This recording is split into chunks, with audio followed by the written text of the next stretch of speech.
This, as you know, and you were in the meeting with the President of the United States, was the first meeting between the President and the Crown Prince since the President's condemnation of Mohammed bin Salman, the Crown Prince, out on the campaign trail when he was a candidate for President of the United States. You were in the room.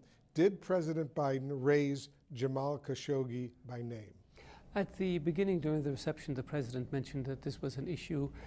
He mentioned that he took Saudi Arabia's assurances at face value. His Royal Highness the Crown Prince explained to him that this was a tragedy for Saudi Arabia and that those who were responsible for it have been investigated and faced law and are now paying the price for the crime that was committed. And the conversation then moved on in terms of the official discussions. It discussed important issues in terms of revitalizing the relationship, in terms of energy security, in terms of renewable energy and the climate change, and moving forward in the future, the threat from Iran, in terms of counterterrorism, terror financing, in terms of the trade and investment relationship between the two countries, Yemen, the importance of stability and peace in the Middle East, technology, G5, G6, how the two countries can work in terms of exploration of outer space, and many, many other issues. So was it your impression, Minister, that President Biden accepted your explanation for the murder of Jamal Khashoggi?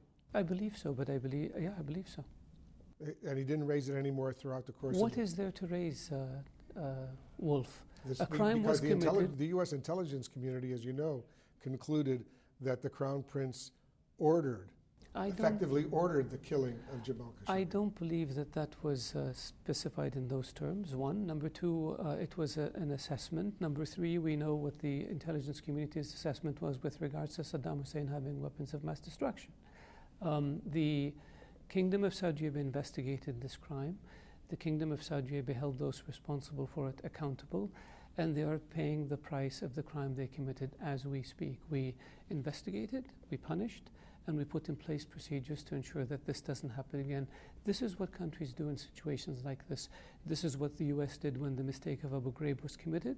This is what the U.S. does in other situations that involve combat operations or that involve any situation where somebody transgresses or makes a mistake. Because you know President Biden, as a candidate, certainly believed the U.S. intelligence assessment. Wolf, you and I had a similar conversation with regards to what President Trump said when he was on the campaign trail. What happens, what people say on the campaign trail sometimes doesn't get reflected in terms of being in office because they have access to more intelligence, they have access to a fuller and broader picture when they do these things. And I think the relationship between our two countries is a very strong, strategic, important relationship for both countries, and we want to make sure that we take it forward to a higher and broader and deeper level.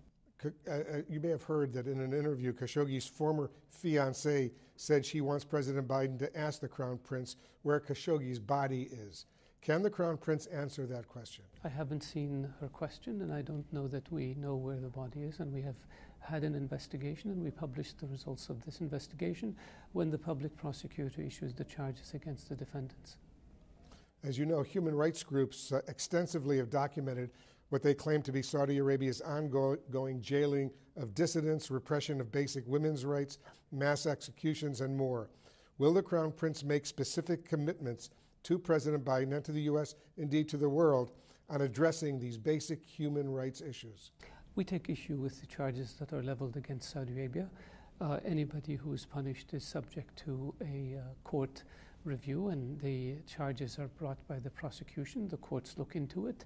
The defendants have the right to appeal before a decision becomes final, just like in the United States. Unfortunately, many of the charges for which people are being punished are not reflected by those who cast aspersions on the Kingdom of Saudi Arabia and its legal system.